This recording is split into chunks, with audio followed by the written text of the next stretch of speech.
Leo ni siku ya Jumanne, ndivyo ambavyo nakukaribisha katika kipindi cha mjadala magazetini asubuhi hii hapa, na langu jina ni Francis Godwin. Tutakuwa naye Emmanuel Manonga.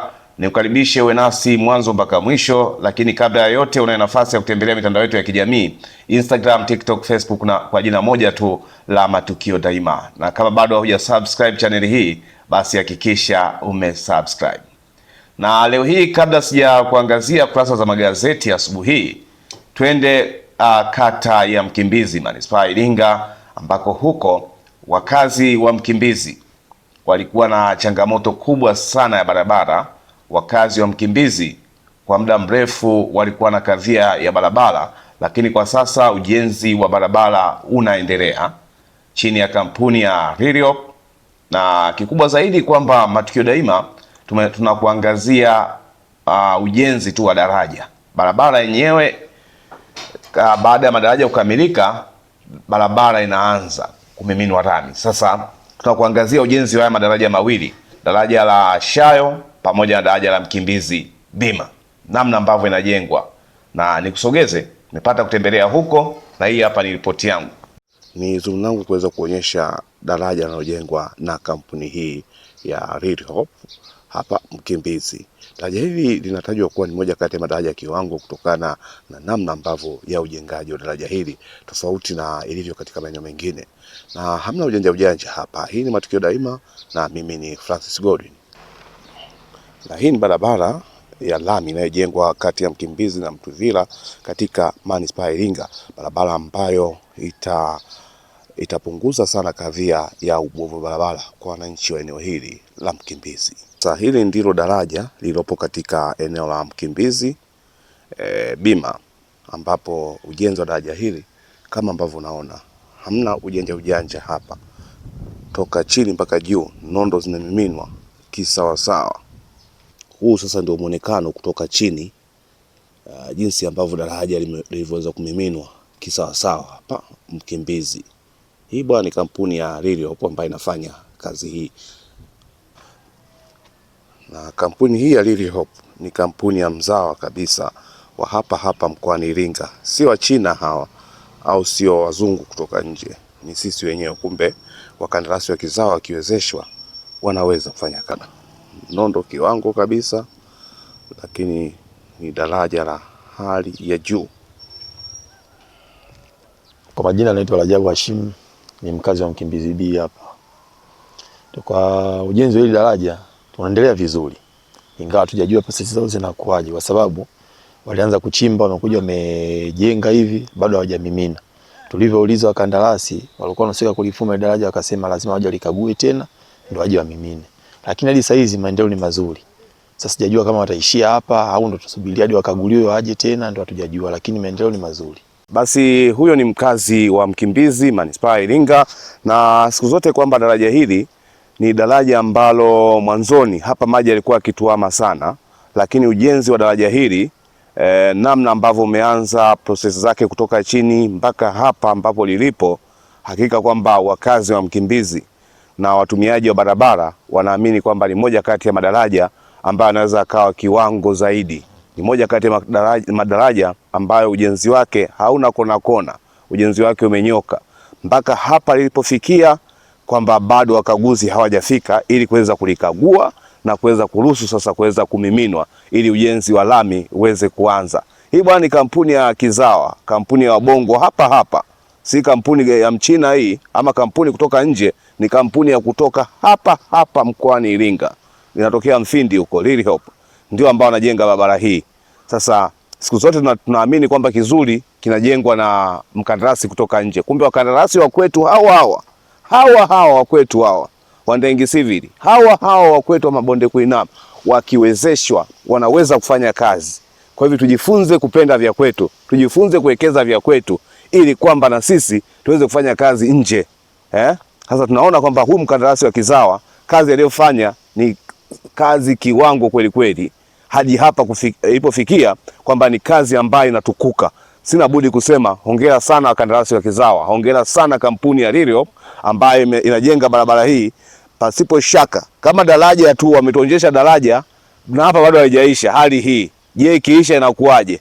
wewe inakuwa ni kuteleza tu. Kwa hivyo ongea sana wakandarasi wazawa, lakini pia ombi langu kwa serikali ili kwamba wakandarasi hawa wazawa hawa na wengine waweze kufanya kazi vizuri, wanahitaji kuwezeshwa kwa wakati. Hawa wazabuni bwana wawezeshwe kwa wakati ili watoe huduma bora zaidi. Hii ni Matukio Daima na mimi mpita njia Francis Godwin. Kwaheri. Naam, basi tuna kila sababu ya kuweza kuishukuru serikali ya Jamhuri ya Muungano wa Tanzania chini ya Rais Daktari Samia Suluhu Hassan kwa kuhakikisha kuwa fedha hizo zinatolewa na wahisani wote ambao wamekuwa wakisaidia maendeleo ya Tanzania. Mradi huu mpaka ukamilike utagharimu zaidi ya shilingi bilioni zaidi ya 19. Lakini pia mradi huu wa madaraja tu peke yake ni zaidi ya milioni 700 ambazo zinatumika. Kwa hivyo tunashukuru sana serikali ya Jamhuri ya Muungano wa Tanzania kwa kazi hii nzuri ambayo inaifanya. Kwa sasa nikusogeze kunako kurasa za magazeti asubuhi hapa.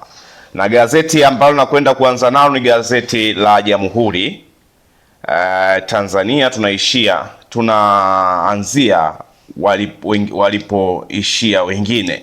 Jamhuri inaandika pressure ya Washington na Brussels, CCM Chadema mezani, laandika hivyo. Hofu ya tanda wala kitimoto. Ni hofu gani hiyo? Sitaki kukutia hofu zaidi, lakini hofu ya tanda wala kitimoto hasa, tafuta gazeti hili litakwambia kwa undani zaidi. Lakini ujangili, anasema sensa ya wanyamapori, ujangili wapoa, tishio sasa ni uvamizi wa maeneo ya wanyamapori nchini, laandika gazeti hili. Ujangili wapoa, tishio ni uvamizi wa maeneo ya wanyamapori nchini, laandika gazeti hili. Uvuvi sasa ni ajenda ya uchumi, laandika hivyo. Tanzania Canada kufungua utajiri wa ardhi, laandika gazeti hili. Kwa upande wa gazeti la Biashara Leo, habari kubwa inaandika Ujerumani yaimwagia Tanzania mabilioni, ni msaada wa shilingi bilioni 60.7 katika miradi ya maji.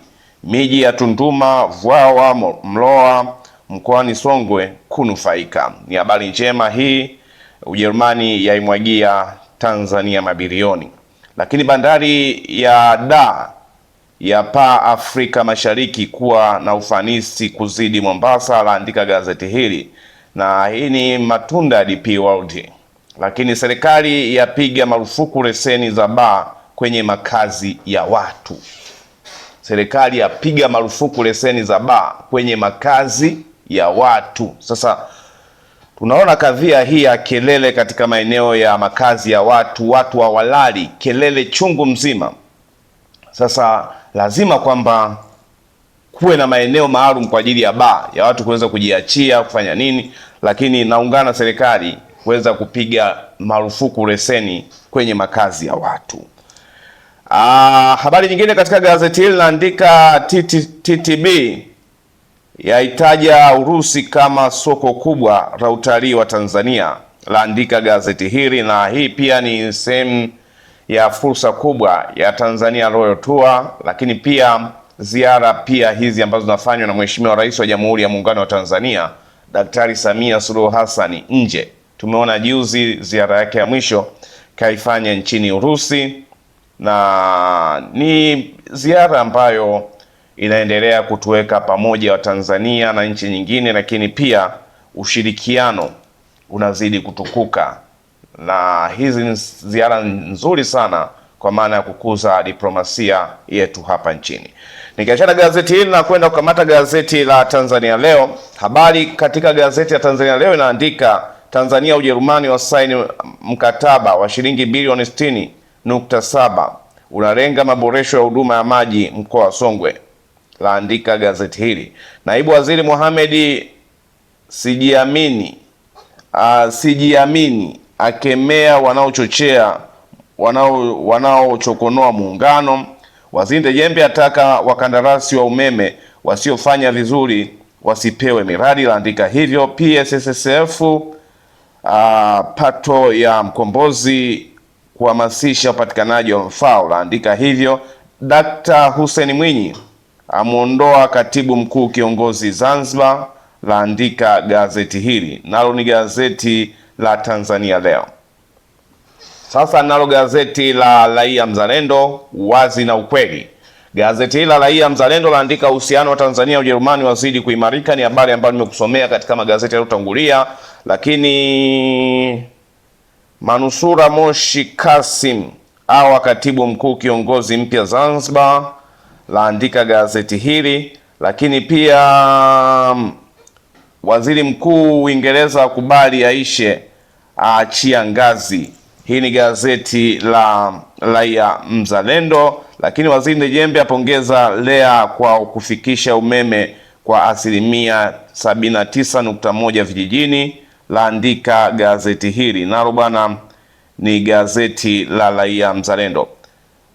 Kwa upande wa gazeti la Mwananchi Huru, habari kubwa katika gazeti la Mwananchi Huru laandika Tanzania endelea kuaminiwa kimataifa, laandika hivyo. Naibu Waziri Mohamed Sijiamini aeleza manufaa ya muungano kwa pande zote mbili. Stakabadhi za gara kuinua biashara ya mifugo nchini, laandika gazeti hili. Lakini nikiweka kando gazeti hili na kamata gazeti la Habari Leo, gwiji la habari Tanzania. Habari kubwa inaandika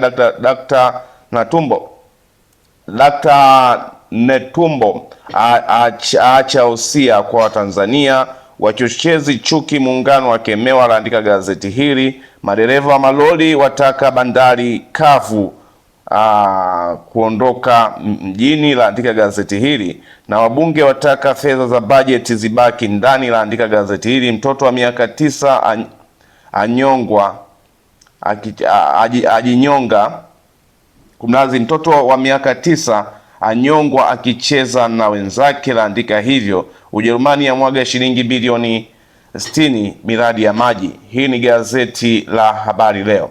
Gazeti la Majira laandika Katambi atoa onyo kali kuhusu maandamano, ni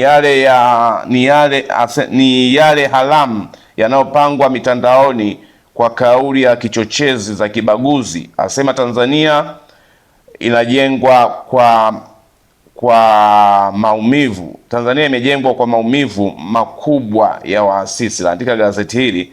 Na habari nyingine, Tanzania Ujerumani za saini mkataba wa shilingi bilioni 60.7, laandika gazeti hili. Waziri wa SCMZ hakuna na uwekezaji wa shilingi bilioni 300, laandika hivyo.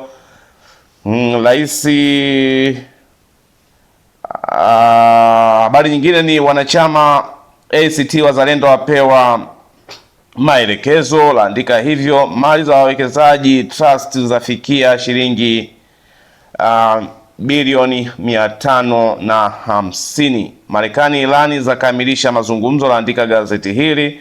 Na kukosa usingizi ni hatari kwa afya, laandika gazeti hili. Kwa upande wa gazeti la Zanzibar Leo, Dr. Mwinyi mahakama iweke kipaumbele matumizi ya tehama, laandika hivyo.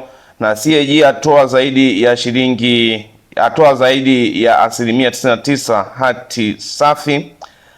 CAG atoa zaidi ya 97% ya hati safi.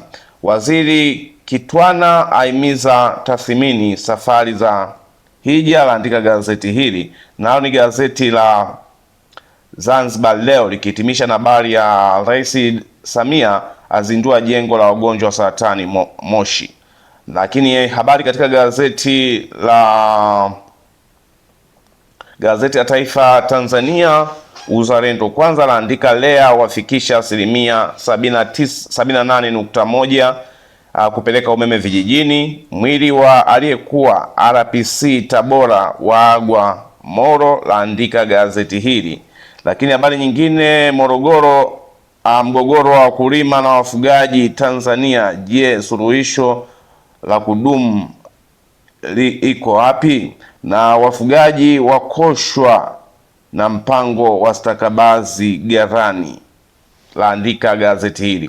Kwa upande wa gazeti la Machinga, Habari kubwa laandika bandari ya Tanzania, bandari ya Dar es Salaam yapaa Afrika Mashariki. Lakini Tanzania Ujerumani za saini mkataba wa shilingi bilioni 60.7. Ndejembi awasha moto wa kandarasi Lea laandika hivyo. Tanzania SADC kushirikiana kuimarisha amani na salama laandika hivyo. Kilango amwomba Rais Samia serikali kuboresha maslahi ya madiwani nchini laandika gazeti hili.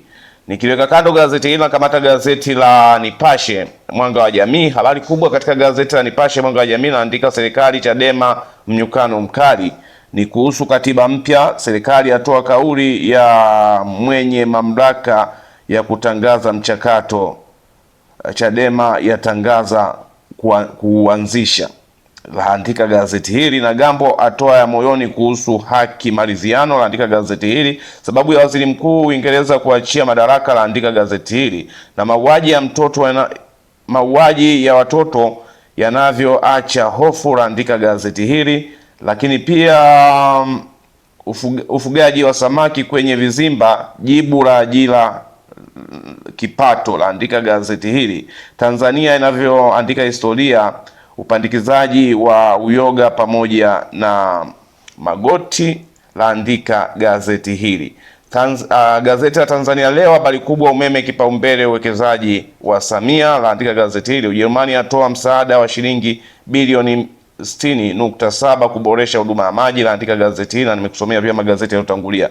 Gazeti la Mwanahabari habari kubwa Tanzania kuendelea kuunga mkono juhudi za kikanda, lakini pia bilioni 60.7 kutekeleza mradi wa uboreshaji huduma ya maji Tunduma laandika gazeti hili. TARURA ya imarisha matengenezo ya barabara kupitia vikundi vya kijamii laandika gazeti hili. Mwenyekiti mpya bodi ya ushauri EDEM aahidi kuendelea mageuzi ya tahasisi.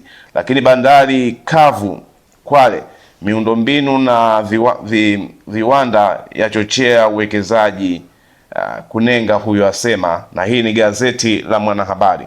Gazeti la Uhuru laandika bodaboda wakiingiwa kifua laandika gazeti hili. Lakini pia Dkt. Mwinyi aimiza tehama utendaji kazi wa mahakama. Irani yaiondolea vikwazo Marekani laandika gazeti hili. Ni habari njema pasipo shaka kwamba gharama za mafuta na gharama za maisha zitaendelea kushuka duniani kote. Ujerumani yapiga jeki ujenzi wa mradi wa maji safi. Lakini mrithi wa balozi Zena huyu hapa laandika ni upi? Basi tafuta gazeti hili. Lakini kwa upande wa gazeti, nikiachana gazeti hilo, twende kukusomea kurasa za michezo. Kurasa za mbele nimehitimisha hapo. Kurasa za michezo naanza na gazeti la Mwanahabari. Simba kusaka beki wa kati laandika hivyo. Depo ataka kuweka historia Yanga laandika hivyo. Naibu Spika asema bunge tuko tayari kupokea African laandika hivyo. Kwa upande wa gazeti la Uhuru laandika Yanga Sport Club Azam FC haijaisha hadi ishe andika hivyo. Kila laheri Serengeti Girls laandika hivyo. Lakini kwa upande wa gazeti la Wamachinga laandika Simba yafuata kipa Ivory Coast laandika hivyo. Na kwa upande wa gazeti la Taifa Tanzania laandika baada ya kupoteza dhidi ya Azam kilio cha mshikamano cha tawara Yanga laandika gazeti hili. Na pamoja na katiba ngumu ilani bado yaonyesha upinzani la andika hivyo. Lakini rais wa FIFA akutana na mama Vozino laandika gazeti hili. Lakini nikiachana gazeti hili, Nipashe laandika Yanga tunakwenda kulipa kisasi Zanzibar laandika hivyo. Lakini gazeti la Habari Leo laandika Yanga Azam hasira zote ligi kuu laandika hivyo. Kocha Serengeti Girls aita mashabiki uwanjani laandika twendeni kwa wingi sana uwanjani kwenda kuishangilia timu yetu. Na gazeti la Mwana Sport laandika siku 39 za majanga Yanga laandika hivi. Ni majanga gani? Basi tafuta gazeti hili. Gazeti la Majira laandika Yanga Sport Club Azam haiishi mpaka iishe andika hivyo. Lakini Serengeti Girls Uganda fainali ya kibabe leo Sekafa laandika gazeti la Nipashe. Jamhuri laandika ubingwa ligi kuu fagio, funguo ziko kwa Azam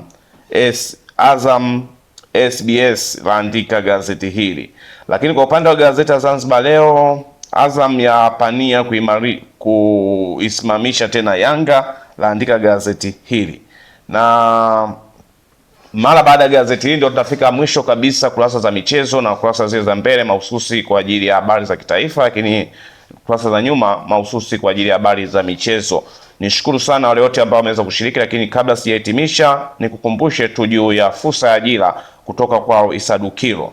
Hawa wanatangaza ajira ya mawakala mauzo, na sifa mwombaji awe amehitimu kidato cha 4 na kuendelea, umri kuanzia miaka 18, awe na simu janja yani smartphone, awe Mtanzania mwaminifu, awe na namba ya kitambulisho cha NIDA au kitambulisho chenyewe. Waweza kutuma maombi yako kupitia barua pepe isadukilo@gmail.com, WhatsApp namba 0757922555 na 0795722929. Lakini nambari nyingine ni 0757922552 na 0795742927. Ndizo nambari za kuweza kuwacheki. Ni kushukuru sana wewe ambao umeweza kuungana nasi mwanzo mpaka mwisho, na kubwa zaidi endelea kutembelea katika mitandao yetu ya kijamii, na nishukuru wote ambao wameshiriki. Mimi ni Francis Godwin, asante na kwaheri. Rafiki yangu Jeni, mambo? Afu siku hizi nakuona huna furaha kabisa toka umemaliza hicho kidato cha 4. Shida ni nini rafiki yangu? Shogangu Halima, mwenzangu una kazi, mimi nahangaika siku zote, sina hata ajira shogangu. Yaani hata genge lenyewe tu sina. Na una smartphone kabisa unaenjoy, afu unasema kazi huna kweli? Shogangu, nifanyeje mie? Kuna watu wanaitwa Isadukilo Entrepreneur. Kwani hujawasikia hao? He? Isadukilo? Ni sahihi kabisa. Kampuni ya Isadukilo Entrepreneur inayojishughulisha na uwakala mkuu wa lipa kwa M-Pesa imekufikia. Nafasi zinazohitajika ni wakala wa mauzo na keshia. Sifa za kijana anayehitajika awe amehitimu kidato cha 4 ama zaidi, awe na miaka kuanzia 18 na kuendelea, awe na simu janja smartphone, na awe Mtanzania mwaminifu, awe na namba ya NIDA ama kitambulisho cha NIDA. Kumbuka, ajira hii ni kwa kijana yeyote ndani ya mikoa yote ya Tanzania. Tuma maombi yako kupitia barua pepe ya isadukilo@gmail.com ama WhatsApp au kupiga simu namba 0757922555 au 0795742927. Pia waweza kufika ofisini kwetu, tupo jengo la Embala Sasa mjini Iringa, mkabala na hazina ndogo. Halima rafiki yangu, hakika Isadukilo amerejesha furaha yangu. Habari ndio hiyo ndugu yangu. Habari ni Isadukilo Entrepreneur, ajira nje, fursa kiganjani mwako. Unaweza ukawa umefika Iringa mara kadha wa kadha na ukawa unatafuta mahali ambapo unahisi moyo wako unaweza ukasikia vizuri zaidi. Sasa hapa Iringa mjini ukifika mkabala na stendi kuu ya mabasi ya zamani, utakutana na jengo refu. Hilo jengo si mahali pengine popote, hapo ni Lumilo Classic Hotel and Tours. Hapo ni mahali ambapo utahitaji kupumzika. Kuna nafasi za kutosha, vyumba karibu 80, lakini huduma za kwake ni nzuri na ni rahisi tu hapo kama una shughuli zako za mjini kutoka kuingia, na usiona gharama nyingine yeyote, na ukahisi kwamba maisha yako mazuri sana. Nikwambie kitu, life is beautiful. Staying is believing place in your hearts. Karibu. Nikwambie kitu mtazamaji wa Matukio Daima, Clock Tower Kefu ni moja tu. Tofauti ya Clock Tower Kefu na sehemu nyingine ni moja. Kwanza, Clock Tower Kefu wahudumu wake ni wacheshi, lakini huduma zao ni bora kuliko, lakini kubwa zaidi kwamba vitu vyao vyote vinavyouzwa Clock Tower Kefu ni bei nafuu kuliko. Usiulize wapi kefu nzuri, uliza tu Clock Tower Kefu. Clock Tower Cave tupo jirani na mnara wa saa katikati ya mji wa Iringa. Tupo wazi kuanzia Jumatatu hadi Jumapili. Tupigie simu namba 0677220022 au 0657366667. Clock Tower Cave Iringa, ladha inayounganisha wapenzi. Ndiyo, Clock Tower Cave, home of delicious meals.